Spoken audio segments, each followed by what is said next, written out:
Good evening, friends. It's nice to have the opportunity to be with you this evening as we continue on with this next segment of exploration about serving the divine plan. Tonight, the theme that I'm going to talk about, becoming champions of justice, really draws on a number of topics and themes that have been presented in other talks over the past couple of years. For example, Mr. Barnes spoke before about the concept of justice. Recently, Dr. Khan spoke about scholarship and building a new civilization. I gave that talk before about knowledge. I think you start to see, as we continue and talk about different things, a lot of these themes starting to come together, the different threads being brought together to start to give a picture of the dimension of what it takes really to advance the divine plan and build a new civilization. The topic that I'm going to talk about tonight, I think, really gets to the heart of what it means to be a Baha'i, really understanding Baha'i identity. What are we supposed to be? How do we prepare ourselves? What's the purpose of a Baha'i life? Are we just a small group of nice people who reflect these nice qualities, and people like us because of those things? Maybe we win an award sometime because we're nice. We're maybe another religious congregation that adds to the diversity on World Religion Day, extra group. Or are we supposed to be something else? That's the question I want to explore tonight. I recall, I can't find the source, but I recall early on when I became a Baha'i, a story about Abdu'l-Baha. There was a woman from the West who often spoke of her desire to be with Abdu'l-Baha. She wanted to be in his presence, she always wanted to be with him, and so on. And the friends would communicate that to Abdu'l-Baha, this woman wants to be with you. And Abdu'l-Baha was reported to have said, she doesn't really want to be with me. She just wants to have a good time. So what does it mean to be with Abdu'l-Baha? What does it mean to really be with him as opposed to just having a good time? The purpose of this revelation, Baha'u'llah tells us, is to effect a transformation in the world. It's to change individuals, it's to change society. And he said that if this change doesn't take place, then in a certain sense this shows the futility of God's universal manifestation. If the change doesn't come, what's the point in God sending his manifestations to the world? In one of his tablets, Baha'u'llah writes that the great being, wishing to reveal the prerequisites of the peace and tranquility of the world and the advancements of its people, hath written. And then he goes on to outline some of his teachings. And he says, these things are obligatory and absolutely essential. It is incumbent upon every man of insight and understanding to strive to translate that which hath been written into reality and action. That one, indeed, is a man who dedicateth himself to the service of the entire human race. So Baha'u'llah tells us that his purpose in coming is change. He's come to change us, and he comes to change us so that we can help change the world around us. Now, what is the condition of this world around us then? Little time spent on the internet, of just a few minutes actually, gives you a pretty good picture of the condition that the world's in. There's some 6 billion people, more than 6 billion people now in the world. And some of these facts, again, easily gathered. There's over 1 billion people, 1 in 6 people around the world, who live in extreme poverty, less than $1 a day. There's another billion, or more than a billion, who live on $1 to $2 a day. That's almost half of humanity, actually, that lives on $2 a day or less, which is barely enough to cover basic needs. But still, they have to forego health care, a decent education, and so on, just to get by. More than 800 million people go hungry every day. 1.3 billion have no access to clean water. 3 billion have inadequate sanitation. 2 billion have no regular access to electricity. 12% of the world's population uses 85% of its water. And nearly 1 billion people entered this century unable to read or to sign their name. Each year, more than 8 million people around the world die because they're too poor to stay alive. The richest 1% have the same income as 57% of the world's population. And in 2001, the world's richest 500 people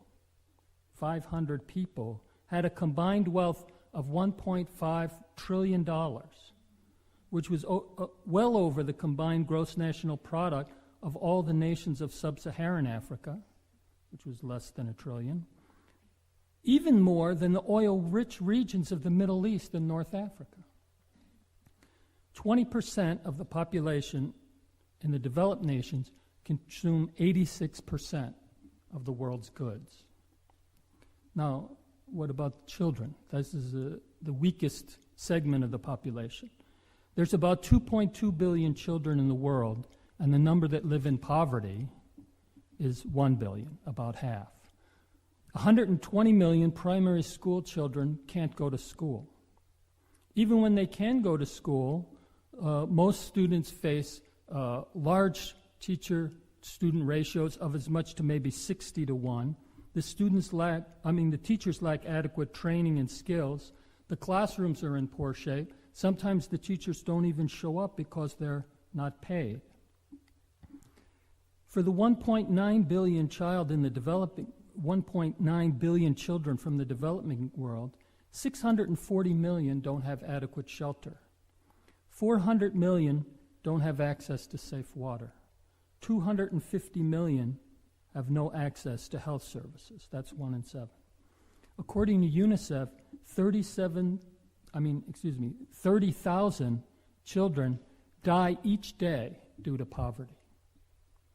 And as UNICEF says, they die quietly in some of the poorest villages on earth, far removed from the scrutiny and conscience of the world. That's about 210,000 children each week, or just under 11 million children under the age of 5 years of age who die each year because they're poor. Now, in comparison to these facts, listen to some of these facts about how the world spends its money. If, in addition to the aid that already goes to certain countries, we spent an additional $40 billion, we could provide the basic needs for all the people on the planet. You need $6 billion more, and everybody would receive a basic education. $9 billion more, everybody would have access to water and sanitation. 12 billion more, all women would have reproductive health. And 13 billion more would provide for the basic health and nutrition of everyone. Total of $40 billion more than we currently spend. On the other hand, we spend $11 billion a year for ice cream in Europe. Pet food in Europe and the United States is $17 billion.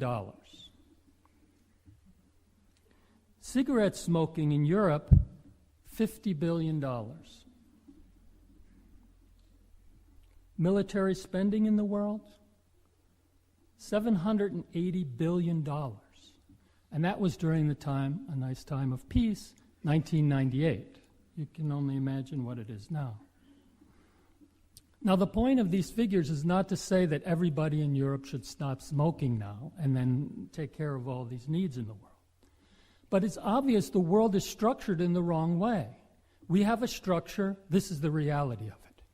If we want it to be different, then we have to change that structure. We have to change that reality and make it a different one. The world needs to be reordered. But in the process of trying to tackle this challenge, we have to realize that the world is also trying to change us. It's not that we just look at some of these facts and we think this is terrible, we should do something about it. Actually, the world shapes our consciousness to make us content with having a world like this. In the world, it talks about the idea that we should compete in order to advance. But at the same time, the Baha'i writings tell us, no, we should collaborate in order to advance. We should work together. The world tells us that our personal aim should be to gratify ourselves, to avoid hardship, to have good experiences, to have fun. But the Baha'i writings are telling us that we should serve, that our personal aim should be service, that we might have to sacrifice, that we should acquire capacities to take action in the world, to fulfill our mission. The world tells us that well-being is found in material good, in self-satisfaction, that we get happiness from acquiring recognition and growing in status. The Baha'i writings tell us we should create unity, that we should champion justice, that happiness comes from solving difficult problems for the well-being of others. The world tells us our attitude is we should have pride, we should have self-esteem. The Baha'i writings tell us we should have humility, true humility, and a learning attitude in order to improve ourselves and the world around us. So we have to make sure that the habits, the habits of mind, our consciousness is shaped by the Baha'i writings, not the world. Because if the world is shaping us, we become those agents who contribute to the way the world is ordered now. And if the Baha'i writings shape us, then we can become a different kind of agent. But we have to make sure that these same kind of attitudes and ideas don't also slip into our practice in the Baha'i community. Because otherwise what it means to become a Baha'i means to go to conferences, to take advantage of the opportunity to travel around the world and meet different Baha'is in the world, to do the things we like, maybe to acquire status in the Baha'i community because we've read so many books, or we can give a talk or something like that, and other Baha'is haven't been able to study so much as we have. We want to have our ideas adopted in consultation. We want a position in the faith or a position in the world, in a job or whatever that gives us status, prestige. Other Baha'is will look up to us. The challenge becomes not to allow ourselves to be caught up in this old world, to resist it. And I think it has two dimensions to it. One is, for some segment of us, because we are Baha'is, we come from all different parts of the world, we are representatives across this 6 billion. We're not just from one category here. But this 1 billion that has most of the wealth in the world, that uses most of the resources, some of us come from those countries. We have to make sure that we don't get trapped in the bubble of reality that's created by those societies that keep us from being aware of the situation of the world or aware of what we have to do in order to change it. At the same time, if we're from parts of the world that are represented by this 5 billion, we also have to realize that this consumer society, this extremes of wealth and poverty, also have an influence on us. Maybe the opportunity to escape, if we have an opportunity to get education, to go to another country, we want to take it. A lot of people do. That's why you have the movement of refugees and so on. But as Baha'is, it's critically important to see that the opportunity that you have to go back to your home country, to make a change, to contribute to the development of the faith, to contribute to the society, is something that is much more extensive in the home country than any place you would end up going. So it's important to go back from the time that you're serving here, or maybe you have an opportunity to go get some education, but then to go back to build your Baha'i community and help contribute to changing the structure of the society of your home community. Now, of course, this idea that social reality has to change is an idea that we're very familiar with as Baha'is. Shoghi Effendi talks about this universal fermentation that the world is going through, that's affecting every continent of the globe and every department of human life. He talks about the fact that change is being affected in the religious, social, economic, and political sectors of society. He talks about this process of integration and disintegration that's going on in the world, the breakdown of the old world order and the building up of the new one. So we're very familiar with this idea that social reality needs to change. It's breaking down by itself. but there also needs to be a process of building again. And Baha'u'llah's revelation comes as a force that impacts this change, that creates a disequilibrium in the world. Shoghi Effendi talks about this idea. He says, if long-cherished ideals and time-honored institutions, if certain social assumptions and religious formula have ceased to promote the welfare of the generality of mankind, if they no longer minister to the needs of a continually evolving humanity, let them be swept away and relegated to the limbo of obsolescent and forgotten doctrines. Why should these, in a world subject to the immutable law of change and decay, be exempt from the deterioration that must needs overtake every human institution? For legal standards, political and economic theories are solely designed to safeguard the interests of humanity as a whole, and not humanity to be crucified for the preservation of the integrity of any particular law or doctrine. So if we have a society, if we have institutional structures, if we have sets of belief, if we have knowledge systems, and they create a world of injustice, like I just portrayed, why should they stay?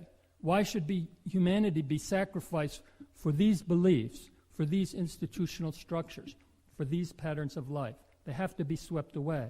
Shoghi Effendi also said that when Baha'u'llah's revelation came, the force of this revelation knocked away many of these structures, institutions, sets of beliefs.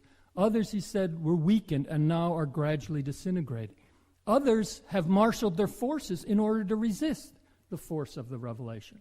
So this whole process of social change is playing itself out across the world, and again, every day we see in the news aspects of this process of disintegration and integration. Now, what's our part in all of this process? In my view, this disequilibrium has been set into the world. Order needs to be created. Baha'u'llah has come to create a community that will help to restore this equilibrium. He's creating a group of people who live in a certain way, who have a certain consciousness, who have to play a part in contributing to this change. Now, he sums it up in the idea that we should prefer our brother to ourselves. You know, not the golden rule of treat your brother like yourself. Prefer your brother above yourself. And we know again and again in the writings we see all of this guidance that tells us how we should live our life, instruction of how we should be. Be generous in prosperity and thankful in adversity. Be worthy of the trust of thy neighbor and look upon him with a bright and friendly face. Strive to be shining examples unto all mankind and true reminders of the virtues of God amidst men. This is what we're supposed to be. Be ye loving fathers to the orphan, and a refuge to the helpless, and a treasury for the poor, and a cure for the ailing. Be ye the helpers of every victim of oppression, the patrons of the disadvantaged. Think ye at all times of rendering some service to every member of the human race. Pay ye no heed to aversion and rejection, to disdain, hostility, injustice. Act ye in the opposite way. Be ye sincerely kind, not in appearance only. Let each one of God's loved ones center his attention on this: to be the Lord's mercy to man, to be the Lord's grace. Let him do some good to every person whose path he crosseth, and be of benefit to him. Let him improve the character of each and all, and reorient the minds of men. Again, the writings go on and on with these kinds of instruction.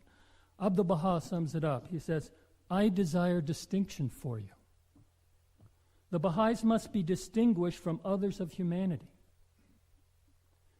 But this distinction must not depend upon wealth, that they should become more affluent than other people. I do not desire for you financial distinction. It is not an ordinary distinction I desire, not scientific, commercial, industrial distinction. For you I desire spiritual distinction. That is, you must become eminent and distinguished in morals.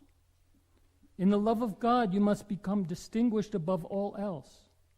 You must become distinguished for loving humanity, for unity and accord, for love and justice. In brief, you must become distinguished in all the virtues of the human world, for faithfulness and sincerity, for justice and fidelity, for firmness and steadfastness, for philanthropic deeds and service to the human world, for love toward every human being, for unity and accord with all people, for removing prejudices and promoting international peace.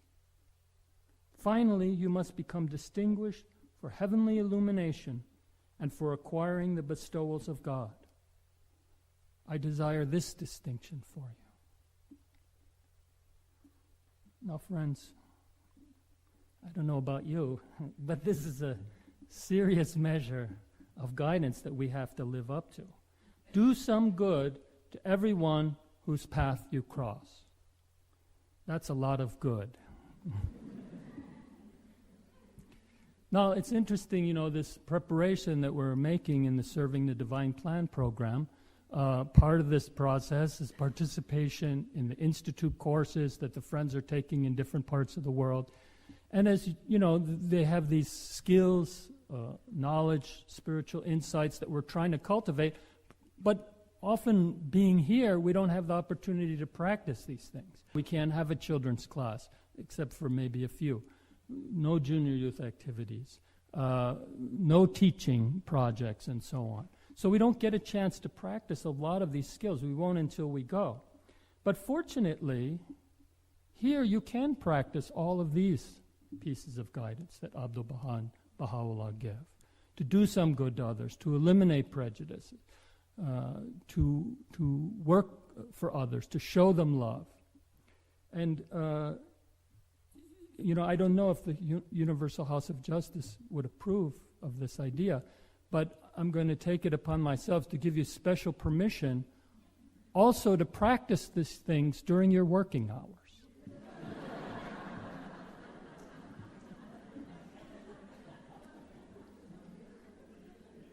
I think, friends, we have to take seriously, if we can't do, as the writings clearly tell us, if we can't do these things among ourselves, then what do we think? We're going to go out into the world, we're going to attract others, we're going to do these services when we encounter others, but we don't even do it within our own family? Obviously, it's ridiculous. And what does it mean to say we're Baha'is if we don't do these things? Now, one of the aspects of this kind of service that Baha'u'llah and Abdu'l-Baha are calling us to, one dimension of it is that it's a disinterested form of service. Shoghi Effendi uses that word, disinterested service. Now, what does that mean? It doesn't mean we don't care that who we're showing love to, who is this victim of oppression. No, we care. But like Abdu'l-Baha says in one pilgrim note about teaching, you don't just teach the one you love, otherwise you won't teach the one you don't love.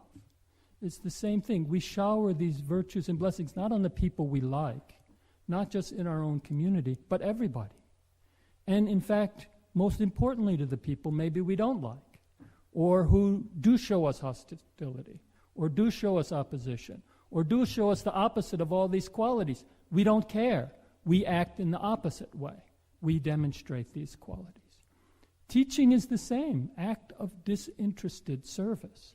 We're not teaching because we want to have another Baha'i.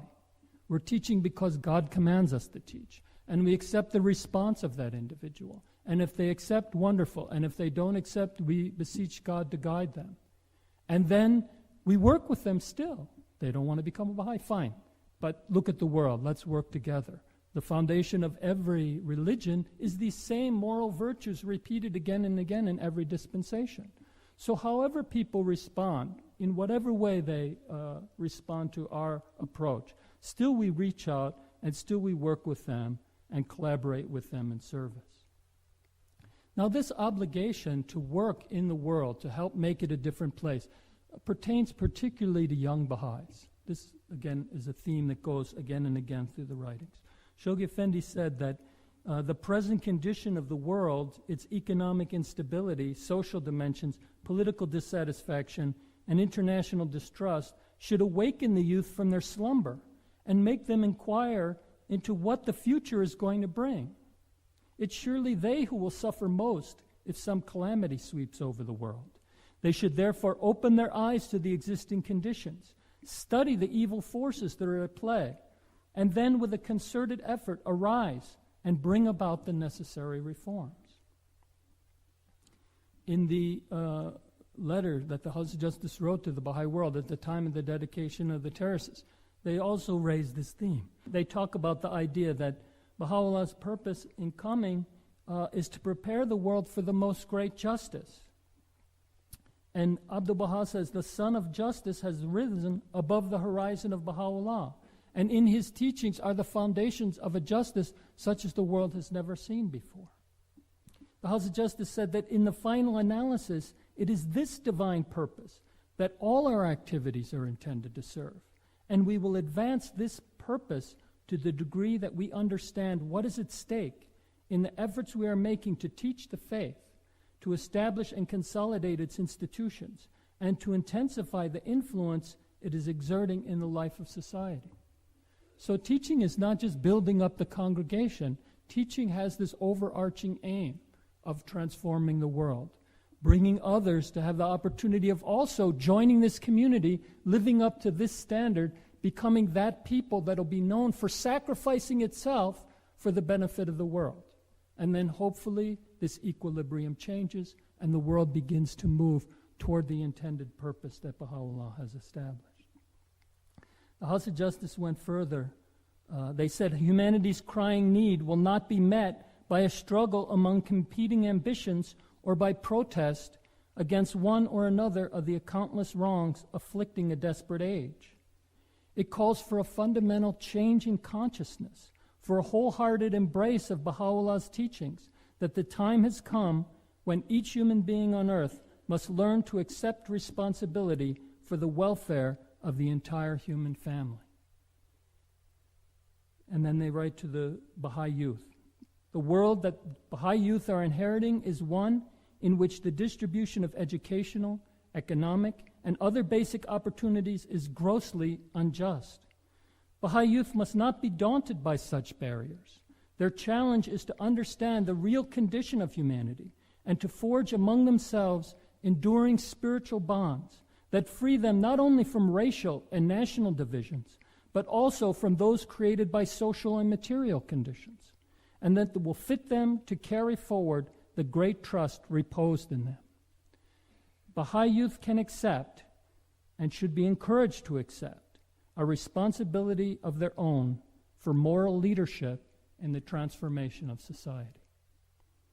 And in a letter written to some young Baha'is in Latin America, the House of Justice said, "Be not dismayed if your endeavors are dismissed as utopian by the voices that would oppose any suggestion of fundamental change.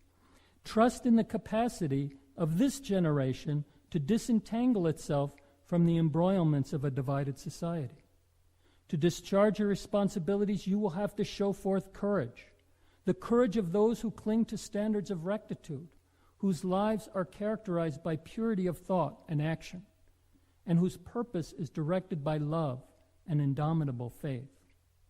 As you dedicate yourselves to healing the wounds with which your peoples have been afflicted, you will become invincible champions of justice." Now, friends, this requires hard work. This requires sacrifice. It's not something easily accomplished, but we should keep in mind also what Baha'u'llah said about himself. Because he bore injustice, justice hath appeared on earth. And because he accepted abasement, the majesty of God hath shone forth amidst mankind. So it's not just having a good time, it's truly being with Abdul Baha. Now, friends, I just want to give a couple ideas about how we go about this process. How do we prepare ourselves and go about making this change in the world? One of the things is really, we know that the writings, while they give us the teachings, the general guidance, the spiritual principles, the spiritual food, and also the vision and principles about how we need to change the world, they don't really dictate for us a simple formula. They don't dictate how we can go step by step to build a new economic system or to build a new educational system and so on. So what they tell us to do is that generation after generation, Baha'is will have to work, study the teachings, strive to translate them into action. Also, Baha'is will become educated in the various fields of knowledge, all the diverse fields of human knowledge, and gradually draw from that, and from the book of Revelation, also from the book of reality, through the knowledge system of science, we will get insights into the nature of the world and learn bit by bit, gradually through hard work, over time, day by day, as Abdu'l-Baha said, until we start to change the patterns of civilization. We do this, we don't impose our teachings on others. We don't lobby the government to put the Baha'i teachings into law. Our effect is not to compel people to become Baha'is or to live the way we hold ourselves to the same standard that we hold ourselves. Our process is one of influence, of building frameworks of unity. We ourselves have to learn to put our own teaching into action. But then as we engage others, as we talk with them, again, we teach the faith. Some accept, some join the community, some reform their own practice. Others don't want to become Baha'is, but still they're open and touched by the teachings. They come to a devotional meeting. Their children come to moral classes. They might not become Baha'is, but they begin to be attracted to the Baha'i teachings, and they work with Baha'is in partnership. Gradually, their own communities are changed through this collaborative influence. And so the Baha'is have to learn to work together to build these kinds of bonds of relationships, work in the world in this collaborative way. We see this pattern, for example, in the work of the Baha'i international community at the UN. It's a situation where we don't have our own agenda that we sit and we're trying to lobby the world government to get through. There are certain issues, obviously, the protection of the Friends in Iran and in some other countries. But mostly, we're looking at Baha'u'llah's teachings, and we're looking at the world struggling to realize some of these ideals, and then we collaborate with others, work with others. Again, put others before ourselves, and work to build bonds to work for the education of the girl child, or the advancement of women, or the elimination of prejudice, or for universal education, gradually influencing, shaping thinking, and helping to build partnerships for people to collaborate and think and begin to act then in a different way. You see the same thing in letters of the Universal House of Justice, the peace statement, the document that was written to religious leaders. The Baha'i community itself has a discourse. It doesn't know everything even about its own revelation. It's learning. We're learning ourselves how to understand it and put it into action and use our understanding of the revelation to look at the world and think maybe how the world can be different. But then we also engage in a wider dialogue with the world as a whole that also has its experiences and insights and efforts to work in the world. And so there's a kind of a reciprocal relationship there of influence. Not that we learn something from the world and then we decide that something Baha'u'llah said is not true. That's not the way it works. What happens is, through the insights we gain in involvement within others, it gives us deeper insights into the true meaning of what Baha'u'llah said. So over time, our own consciousness changes. And as we're interacting with the world, we're also helping to shaping the world's thinking and the world's behavior. So this is a collaborative process of building unity and having influence rather than one of force or domination or compelling people to act in a certain way. So in this process, there's a role for learned Baha'is in all fields, in trades, in all professions, in different fields of knowledge, to work to master those fields, not just to become, say, an economist that then is indoctrinated into the framework of economics that created a world in which we just talked about. What's the point of being an economist to perpetuate that same kind of injustice? But if you can become an economist who masters the field of economics, who really understands the art and science of economics, who can look at the different thinkers in the field and weigh their thoughts in the light of Baha'u'llah's revelation, and gradually point the field of economics in a direction that corresponds more with the Baha'i teachings, so that generation after generation, step by step, there can be an improvement. Gradually we learn to sort out this economic system and create a different structure. The same thing for health, the same thing for political systems, the same thing for family life, the same thing for education. Gradually, we need Baha'is who are experts in all these fields, but such experts that they're not indoctrinated by those fields, that they can contribute to mastering those fields, and that they can be a catalyst for change, a leaven that starts to move humanity from where it is to where it needs to go. I just want to give one example in relationship to our action in the field of social and economic development. Because this is an area now where gradually Baha'is are learning how to put the teachings as well as their own studies in these various fields into action in a way that begins to improve the lot of their community. This process of social and economic development is embedded in the teachings of Baha'u'llah. But for a long time we were too small. We weren't able to put these teachings into practice. We had to grow, develop, build communities, and so on. So it wasn't until 1983 that the House of Justice could write and now say that, all right, we've grown to the point where every community has to become involved in this work of Baha'i social and economic development.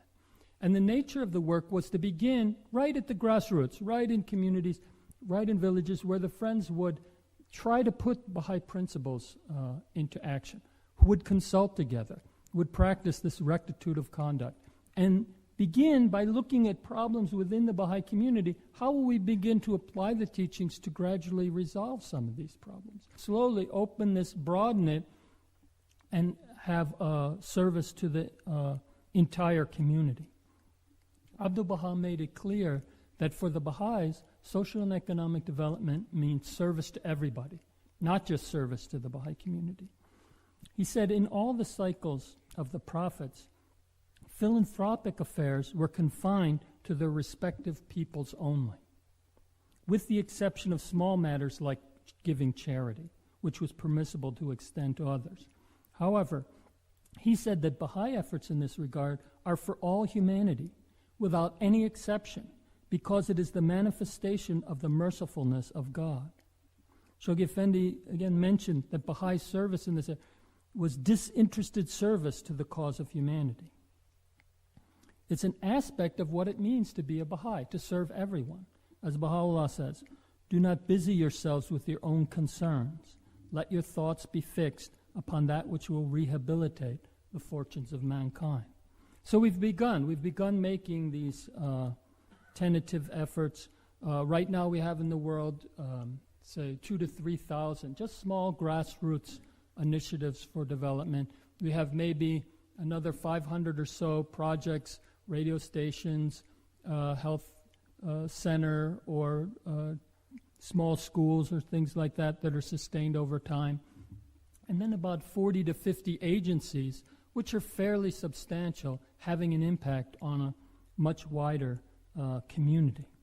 And these projects, again, begin small. They're the first efforts of Baha'is to try to reach out and try to solve some of these problems where they live. But then they grow over time through a process of learning. Gradually they have a wider impact, and the Friends can build more complex levels of action. One notable example of Baha'i social and economic development activity was the advancement of the Iranian Baha'i community under the guidance of Abdu'l-Baha and Shoghi Effendi. Here you had a population, really, a large population of people, mostly villagers, illiterate, not having access to education, not having access to material well-being. And in 2 to 3 generations, they moved to the forefront of society in different fields, sciences, business, and so on. They advanced. Why? Through the application of the teachings, by putting these teachings into effect. They also organized collective activities for economic activity, for eliminating illiteracy within the Baha'i community, especially for educating girls and making sure that girls were literate because they would be the educators of the next generation. In the process, they also built a number of schools. And Shoghi Effendi particularly commented on the development of these schools, which not only had an impact on the Baha'i community, but they were open to all of the population. So Muslims, Christians, Zoroastrians, Jews also came to these schools. And they were affected by the schools, and they were exposed to the Baha'i principles. And even though they didn't necessarily become Baha'is or their families didn't become Baha'is, they went on and contributed these Baha'i concepts and ideas to the wider society. Shoghi Effendi envisioned, if it was possible, to extend these schools throughout the entire country and to open them to everyone and to have the power of this education be so great that everybody, no matter what their background, would want to send their children to these Baha'i schools.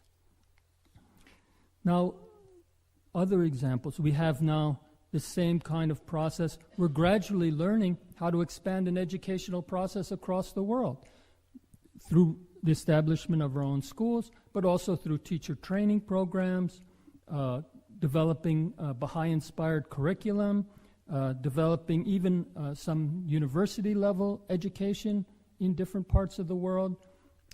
Currently, right now, this secondary program that Fundak had developed and reached something like 20,000 students in Colombia and also spread to different parts of Latin America, is gradually being shaped into a program that can go into Africa and Asia, opening the door to training thousands and thousands of more young people. Another example we have is the Tahrir Justice Center in the United States, started by a young Baha'i who was a law student. And then part of her work was to work with a woman who was immigrant to the United States, but had been trapped before she could get into the country. She was stopped at the border, which is kind of a legal no man's land.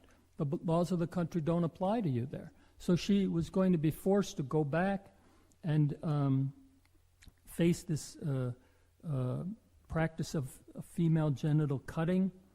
And through the intervention of this young Baha'i, they were able to assist her and make it so that she could come into the country.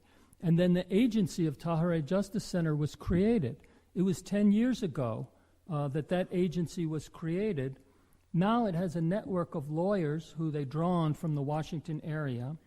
They work on cases related to the well-being of women and children fleeing from human rights abuses in different parts of the world. They've assisted over 5,000 women and children so far in cases related to female genital cutting, torture, rape, honor crimes, trafficking, forced marriage, domestic violence, and so on. Not only do they provide legal services, they also provide health services. And they've had an impact even in changing the laws of the country in order to make it protect greater protections for women in these circumstances. We also recently, a few months back, received a report of a young man in Malaysia who received an award as the Young Malaysian of the Year in 2006. He received it in the category of moral and religious leadership. And it had been a number of years that they weren't able to give anybody the award in this category. Then along comes a Baha'i. Now, this individual had many talents. He excelled in his studies. He also had various involvement in social action. But there was a case where in his home village, the level of gang activity and crime was increasing to a very severe level. And there was a situation where a young man raped a teenager and buried her alive. And this was a schoolmate of this Baha'i. And so it made him to start thinking about the problems in his village, about what was happening, and he decided to take some action. He started children's classes. He started junior youth activity. Gradually, he started to try to work with a larger and larger number of young people to really reshape their thinking, reshape their direction, get them to focus on these moral qualities. And as he worked to do this, he encountered a lot of opposition. Part of the opposition came from his extended family and his neighbors. They were wondering, why are you doing this? You should be spending your time on something where you could make some money. You know, you shouldn't be just doing this for free. And then when they saw that he was not going to drop this, they said, well, at least charge for it. You know, maybe you could make some money if you carry forward this program. And he disregarded them. He continued his efforts. Then he had problems with the families of the children he was trying to reach, because they were suspicious. How come you're not charging us if this thing is something good? So what was happening was a very materialistic climate where either you go to school, study in order to make a lot of money, or if you can't excel in your studies, well, then you join a gang, then you run drugs, you go a different way in order to accumulate this material wealth. So people lost their kind of moral framework, and he helped to restore it.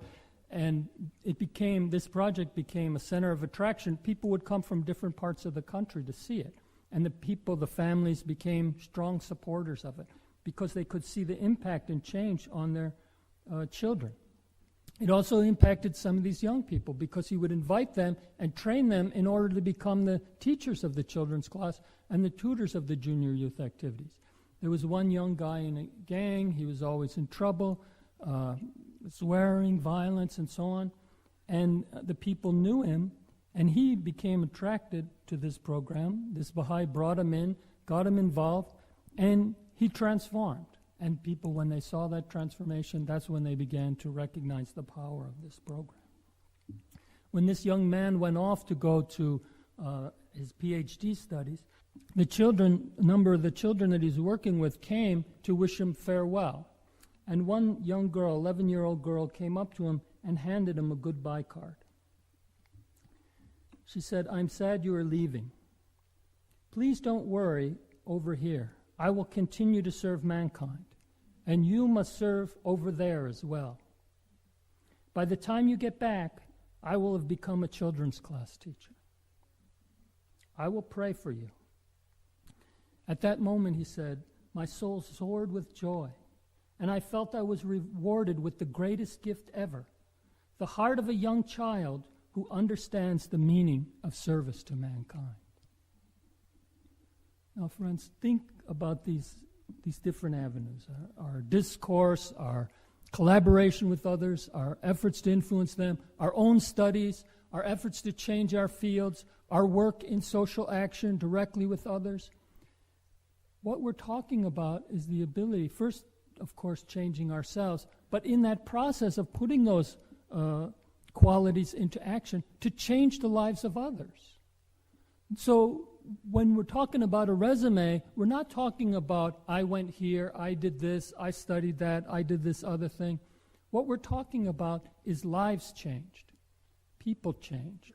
How many human resources are raised up? How much capacity do you instill in other human beings? So when you go from a pioneering post, from one community to another, or from this world into the next world, how many people do you leave behind?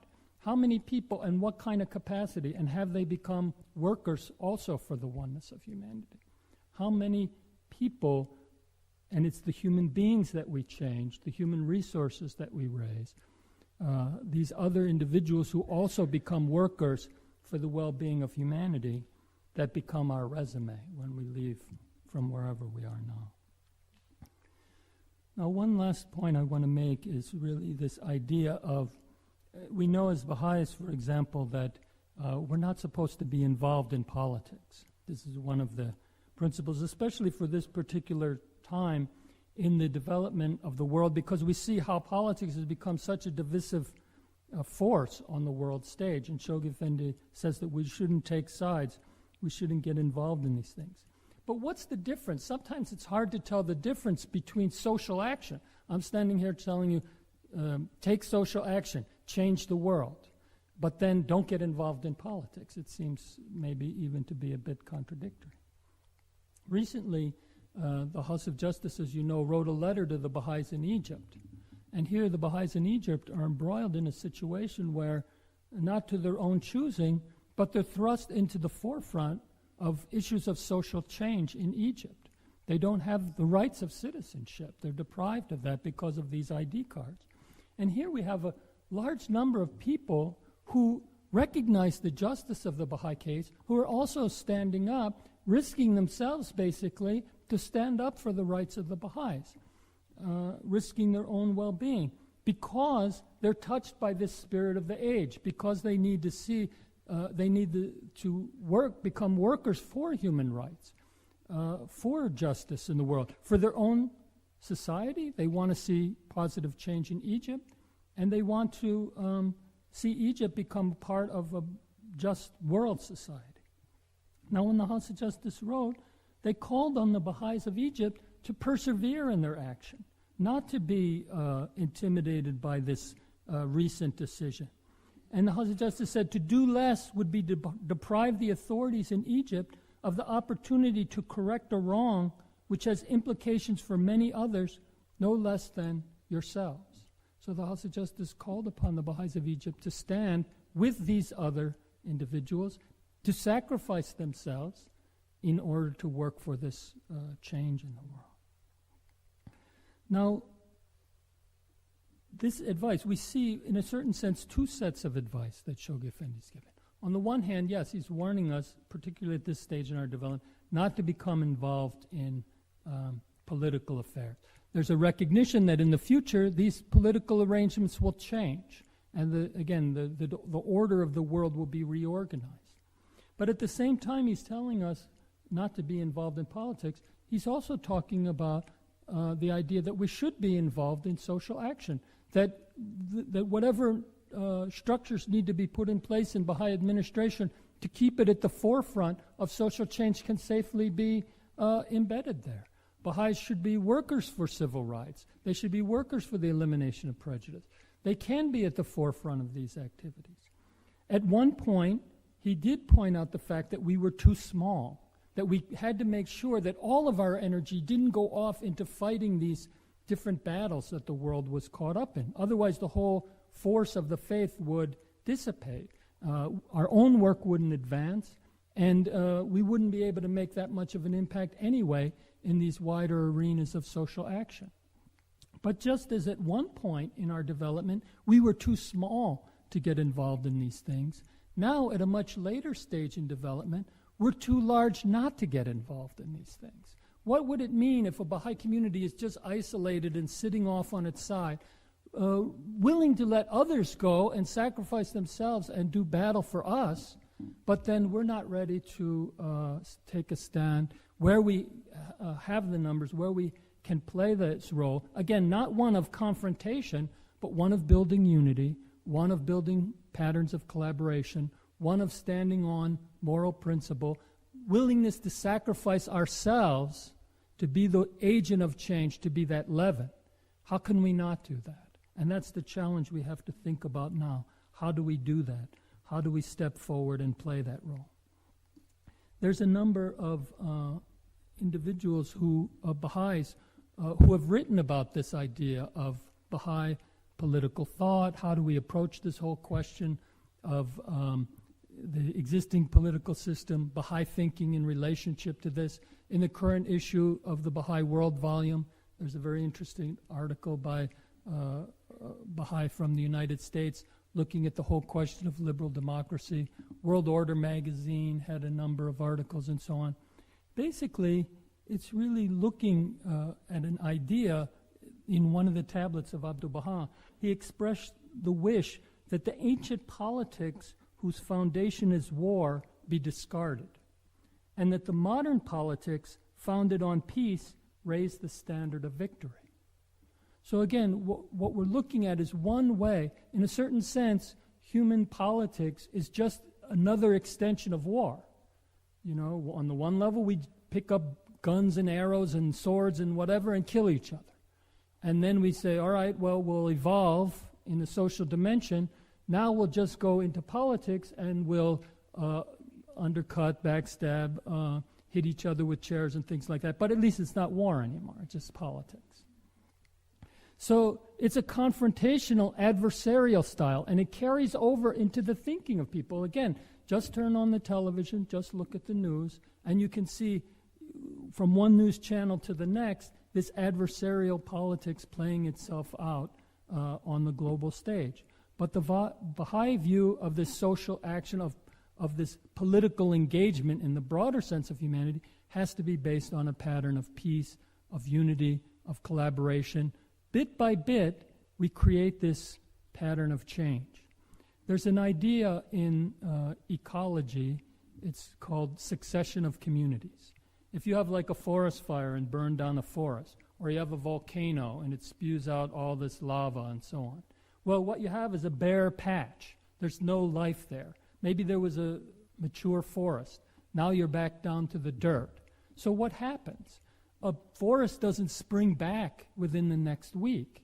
What happens is gradual, incremental change. Some mold, some lichen, some little plant, some insect comes along. Gradually, this first wave, this community of life, creates the conditions so a second community of life can come on. Not the mature trees, but little plants, little insects come in, some grass or something like that. Gradually then some flowers, some bushes, eventually some little trees. Stage after stage, finally you come back to the mature community. The progress that the world will make in moving toward a divine civilization is the same thing. It can't make that step all at once. We're not good enough as Baha'is even to play our part in that. The Baha'is of the future have to become better than we are. So we work and we try to create the conditions, create a condition of change to hand off the process to the next generation and the next generation of Baha'is and of humanity. So bit by bit, stage by stage, this change takes place under the guidance and direction of the Universal House of Justice. Gradually we learn how to translate the teachings into action and create stage after stage of different change in social order, different change in Baha'i practice, until we achieve the kingdom of God on earth. Now, friends, I like to close with a quotation from Abdu'l-Baha. It's a little bit of a long quotation, so I beg your indulgence, but it summarizes so well the themes that I talked about today that I really wanted to read a good segment of this passage to you. This quote from Abdu'l-Baha is not a reflection of what we are now as Baha'is. I don't think our community measures up to this standard that Abdu'l-Baha is calling us to. But I think that we have to strive to do it. We have to strive to become this. We have to be this community that Baha'u'llah wants, that will sacrifice itself, that will prefer others before itself. Because if there's not such a community, if such a people doesn't arise, then the world is not going to change, or at least its progress will be very slow. This is from Abdu'l-Baha. O army of God, today in this world, every people is wandering astray in its own desert, moving here and there according to the dictates of its fancies and whims, pursuing its own particular caprice. Amongst all the teeming masses of the earth, only this community of the most great name is free and clear of human schemes, and hath no selfish purpose to promote. Alone amongst them all, this people hath arisen with aims purified of self, following the teachings of God, most eagerly toiling and striving toward a single goal, to turn this nether dust into high heaven, to make of this world a mirror for the kingdom, to change this world into a different world, and calls all humankind to adopt the ways of righteousness and a new manner of life. O army of God, through the protection and help vouchsafed by the Blessed Beauty, may my life be a sacrifice to his loved ones. Ye must conduct yourselves in such a manner that ye may stand out distinguished and brilliant as the sun among other souls. Should any one of you enter a city, he should become a center of attraction by reason of his sincerity, his faithfulness and love, his honesty and fidelity, his truthfulness and loving kindness towards all the peoples of the world, so that the people of that city may cry out and say, this man is unquestionably a Baha'i, for his manners, his behavior, his conduct, his morals, his nature and disposition reflect the attributes of the Baha'is. Not until ye attain this station can ye be said to have been faithful to the covenant and testament of God. For he hath, through irrefutable texts, entered into a binding covenant with us all, requiring us to act in accordance with his sacred instructions and counsels. O army of God, the time hath come for the effects and perfections of the most great name to be made manifest in this excellent age, so as to establish beyond any doubt that this era is the era of Baha'u'llah, and this age is distinguished above all other ages. O army of God, make ye a mighty effort. Perchance ye can flood this earth with light, that this mud hut, the world, may become the Abha paradise. The dark hath taken over, and the brute traits prevail. This world of man is now an arena for wild beasts, a field where the ignorant, the heedless, seize their chance. The souls of men are ravening wolves, and animals with blinded eyes. They are either deadly poison or useless weeds, all except for a very few who indeed do nurture altruistic aims and plans for the well-being of their fellow men. But ye must, in this manner, that is, in the serving of mankind, lay down your very lives, and as ye yield yourselves, rejoice. O army of God, the exalted one, the Bab, gave up his life. The blessed perfection gave up 100 lives at every breath. He bore calamities. He suffered anguish. He was imprisoned. He was chained. He was made homeless and was banished to distant lands. Finally, then, he lived out his days in the most great prison. Likewise, a great multitude of the lovers of God who followed this path have tasted the honey of martyrdom, and they gave up everything: life, possessions, kindred, all they had. How many homes were reduced to rubble? How many dwellings were broken into and pillaged? How many a noble building went to the ground? How many a palace was battered into a tomb? And all this came about that humankind might be illumined, that ignorance might yield to knowledge, that men of earth might become men of heaven, that discord and dissension might be torn out by the roots, and the kingdom of peace become established over all the world.